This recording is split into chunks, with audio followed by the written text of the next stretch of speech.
Bom dia, meu nome é Joaquim Procópio. Nós vamos dar início agora a mais um vídeo da série de propagação do potencial de ação usando um programa em 3D.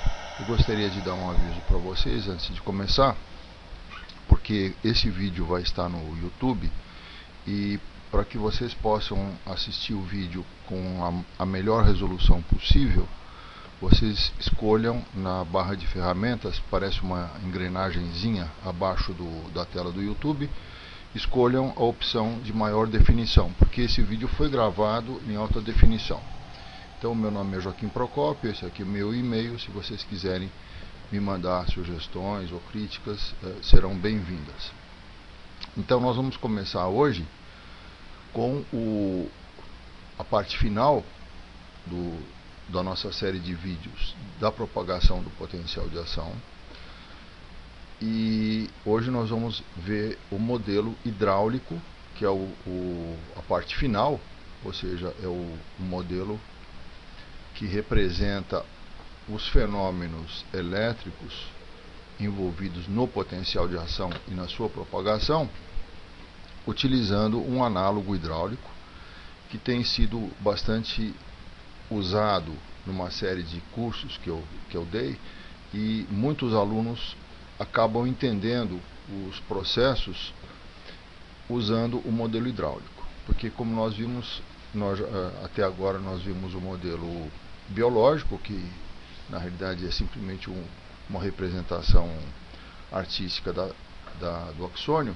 Depois nós vimos o modelo elétrico, que é um modelo convencional, que está mais ou menos representado aqui, está um pouquinho diferente do vídeo anterior, para que a gente possa fazer uma correspondência melhor entre os elementos do modelo elétrico, que está aqui, e do modelo hidráulico, que está aqui. Na realidade, isto aqui vai representar um dos segmentos, tanto do modelo biológico quanto do modelo elétrico nos vídeos anteriores. Portanto, esse aqui é um dos segmentos apenas, e o que nós vamos fazer é agora, no modelo hidráulico, nós vamos unir esses segmentos, da mesma forma que nós fizemos nos vídeos anteriores. Vamos unir esses segmentos individuais, formando então um conjunto de segmentos que vai representar. Aqui vocês podem ver melhor.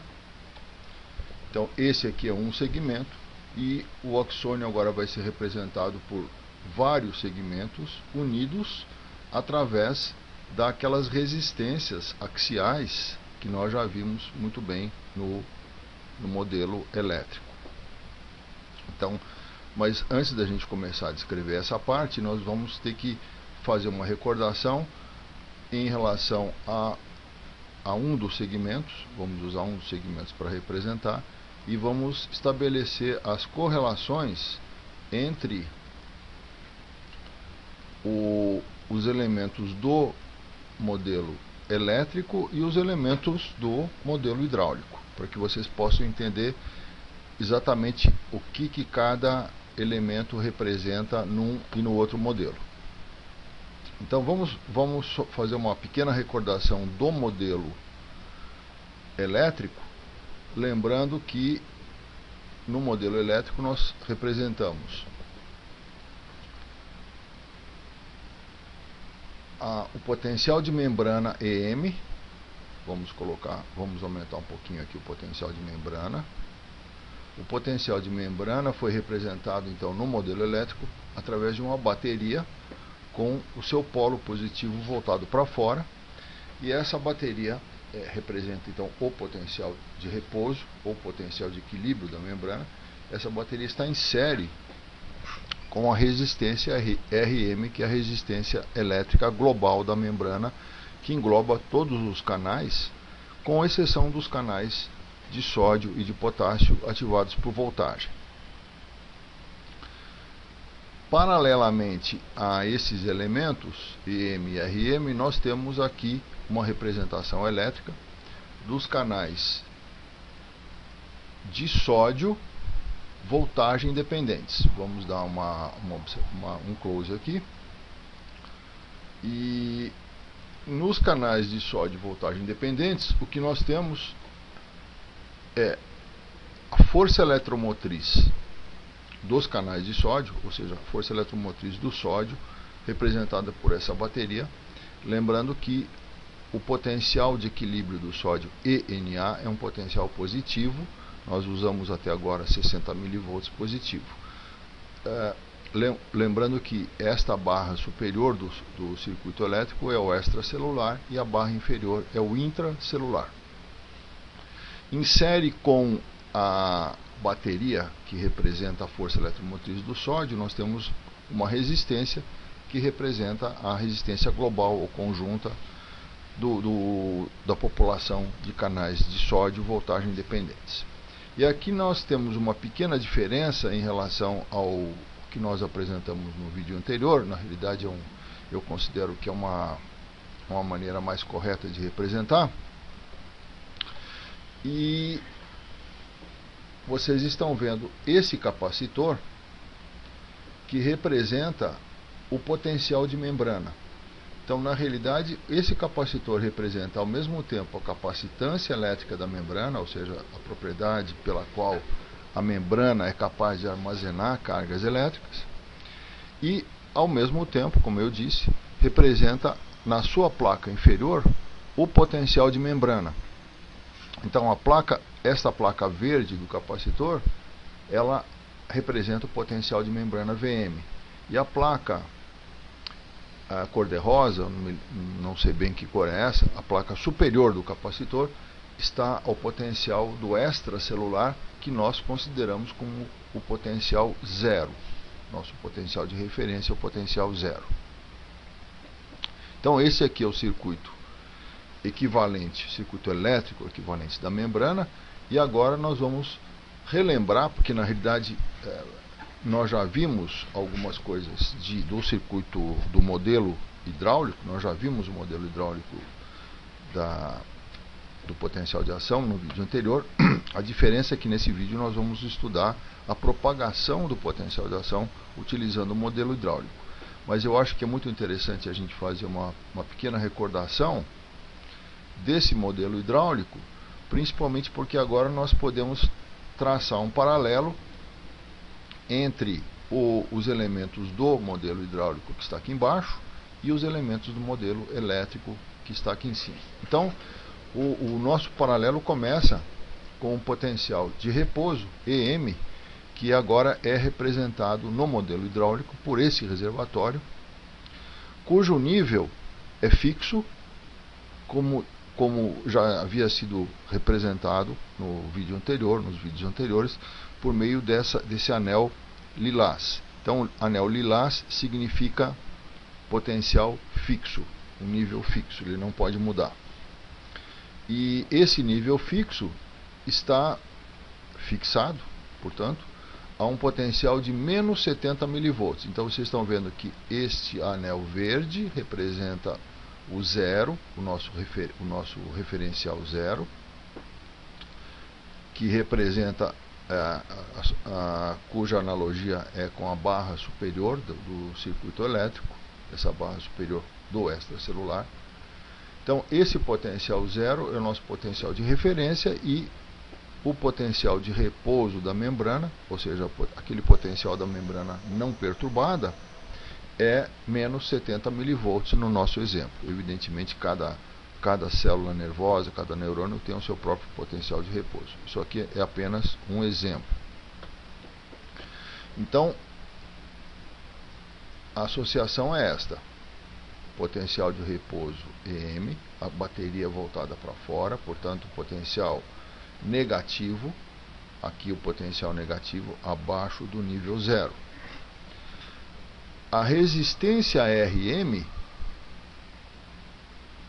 da membrana é representada por esse tubo, cuja condutância hidráulica é RM. Então, aqui está feita a associação, e agora nós vamos passar para o capacitor.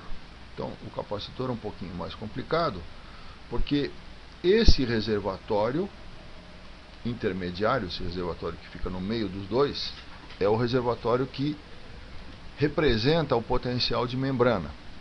Esse reservatório ele tem um nível de água, o seu nível de água é o próprio potencial de membrana, que nesse caso, esse circuito, esse conjunto de elementos não está perturbado. Vocês estão vendo que não está sendo feita nenhuma perturbação na forma de uma injeção de água, como normalmente é feito no modelo hidráulico, e portanto o potencial de membrana é igual ao potencial de repouso ou potencial de equilíbrio. Isso significa que não existe fluxo nesse tubo de resistência RM. Mas como eu estava dizendo, o potencial de membrana está representado aqui na placa verde do capacitor em relação ao zero, que é a placa lilás. A capacitância elétrica da membrana, e agora nós vamos começar a fazer algumas analogias, e vamos dar uma virada aqui, para que a gente possa descrever essas analogias. Então, o potencial de membrana, analogias eu quero dizer entre o modelo elétrico e o modelo hidráulico. Então, o potencial de membrana, o VM, corresponde ao nível de água deste reservatório. Então, de modo geral, a correspondência entre o modelo elétrico e o modelo hidráulico em relação ao potencial é representada pelo nível de água. Então, potencial de membrana, nível de água desse reservatório. Potencial de repouso, nível de água desse reservatório. Potencial de equilíbrio do sódio, nível de água deste reservatório. Então, potencial é nível. A capacitância elétrica da membrana, no caso do circuito elétrico representada pelo capacitor, ela corresponde à área da base deste reservatório. Então, se vocês fizerem um corte transversal desse reservatório, vocês vão ver um disco cuja área é equivalente corresponde ou faz analogia com a capacitância elétrica da membrana. A quantidade de carga presente no interior do citoplasma, essa quantidade de carga não é um parâmetro que nós vamos trabalhar muito, mas de qualquer maneira é um parâmetro importante. A quantidade de carga corresponde ao volume de água desse reservatório. Então, é importante a gente diferenciar bem entre nível de água. O nível de água é uma altura. O volume de água, na realidade, é o volume de água contido nesse reservatório. E, finalmente, a última correspondência é entre a corrente iônica, seja corrente de membrana, seja corrente de sódio, ou seja corrente de potássio. O potássio não está representado aqui, mas isso não tem muita importância, ou seja a corrente passando através da resistência axial ou longitudinal. Então, nesse circuito elétrico que vocês estão vendo aqui, não está representada a resistência longitudinal ou axial. Eu esqueci de colocar. Ela seria representada por um prolongamento desta perna inferior correspondente ao potencial intracelular. Então, a resistência longitudinal ou axial vocês consideram como sendo um prolongamento dessa barra inferior. Então, a resistência axial, nesse caso, ela está solta, ela não está ligada a nada, porque nós estamos descrevendo este elemento unitário do conjunto de elementos do modelo hidráulico. Nós estamos descrevendo um único elemento unitário e, portanto, essa resistência, como eu estava dizendo, ela não está conectada. Na realidade, quando nós descrevemos o conjunto de segmentos, nós vamos ver que esses segmentos estão unidos pela resistência axial. E fica faltando, então, agora nós discutimos a questão do gate e da propriedade que existe, que os canais de sódio apresentam, essa propriedade. Mas antes disso nós vamos falar um pouquinho da correspondência entre a força eletromotriz do sódio, que é o ENA, potencial de equilíbrio do sódio.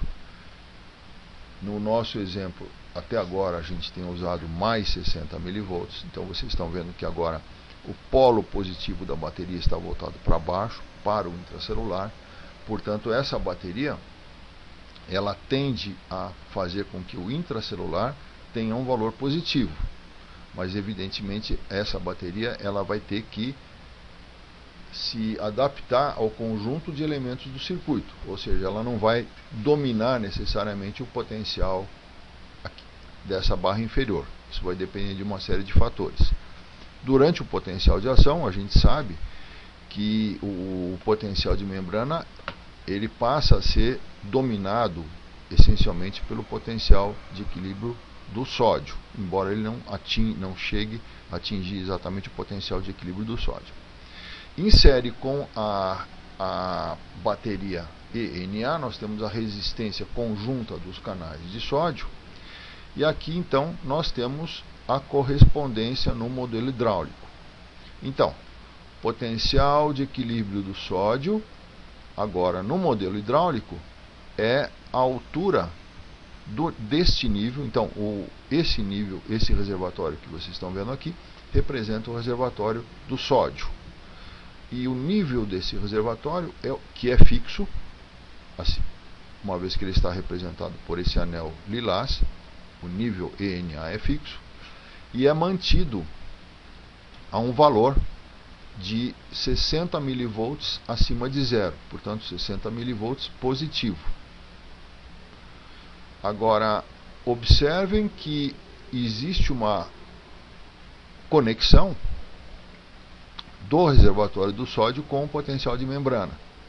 Então, na realidade, essa conexão é a resistência elétrica do conjunto de canais de sódio no modelo hidráulico, representada a resistência elétrica do conjunto de canais de sódio no modelo elétrico, representada no modelo hidráulico por esse tubo cuja resistência hidráulica é RNA, resistência do sódio. E esse tubo então faz a conexão entre o reservatório que representa os canais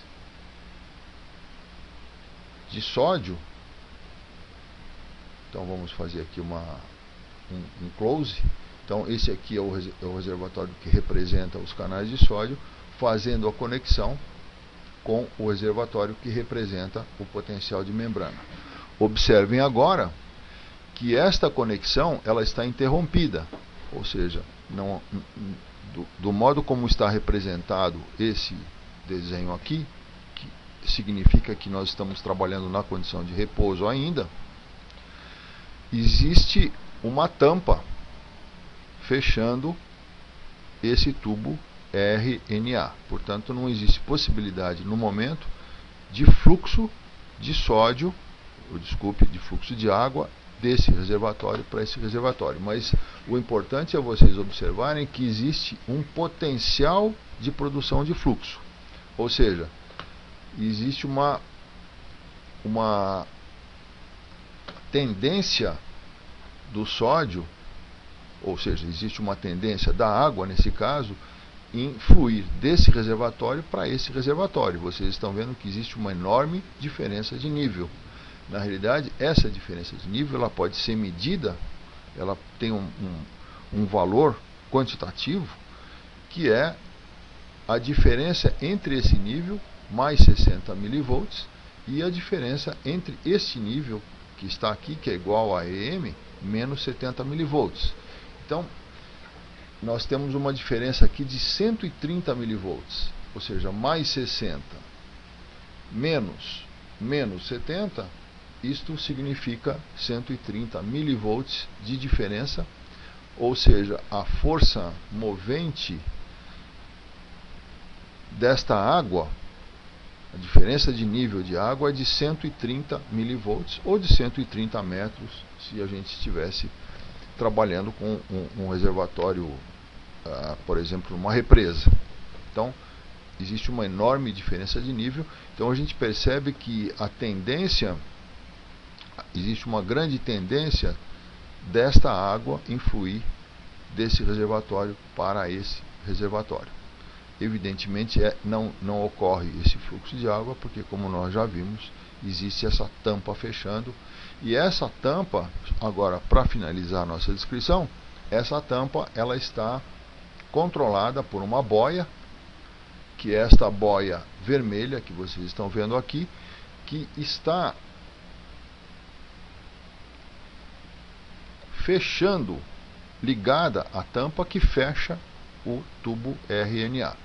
Quando o nível de água atinge o nível dessa boia, ou seja, quando o VM sobe e atinge o nível dessa boia, esse nível empurra a boia para cima e passa a abrir essa tampa, e a gente vai ter então o conjunto de fenômenos que caracterizam o potencial de ação, mas a gente não vai ter tempo de discutir isso agora, que eu vou ficar mais ou menos preso a 20 ou 21 ou 22 minutos de vídeo. Só para finalizar, esse aqui é o valor do potencial limiar, portanto a boia está no nível do limiar, que é o nível no modelo biológico, aquele nível que a gente sabe no qual ocorre o disparo do potencial de ação. Então eu agradeço a atenção de vocês e até o próximo vídeo.